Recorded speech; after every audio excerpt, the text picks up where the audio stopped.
আসসালামু আলাইকুম, স্বাগতম রেকর্ডেড মারফুজা রান্নাঘরে। সো কোরবানি যেহেতু ঈদ গিয়েছে, সো মাংস দিয়ে তো নানান কিছুই তৈরি হবে, তাই না?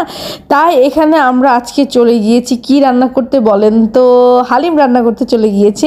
সো আমি অলরেডি সব কিছু হালিমের মাংস টাংস কষিয়ে এবং কি হালিমটাও এখানে দিয়ে দিয়েছি। দিয়ে এখন আমি এটা ভালো করে হয়ে যাওয়ার জন্য অপেক্ষা করব। বারবার নাড়তে হয় কারণ হালিমের সম্পূর্ণ সব কিছু ডাল থাকে। সো নন স্টপ এটা নাড়তে হবে, না হয় নিচে লেগে যাবে। সো আমার হালিম রান্না ডান হয়ে গিয়েছে। আমি এখানে পেঁয়াজ বেরেস্তা দিয়ে দিচ্ছি, দেখে লোভনীয় লেগে যাচ্ছে, তাই না? সো আপনারাও ট্রাই করতে পারেন, যেহেতু কোরবানি গিয়েছে সবার বাসায় প্রচুর প্রচুর প্রচুর গরুর মাংস আছে। সো আপনারাও ট্রাই করবেন, আমি তো করেছি, জাস্ট ওয়াও। এখন একটা লেবু দিয়ে এটাকে চেটে পুটে খাওয়ার পালা। আই থিঙ্ক এটা বেশ good good good good good.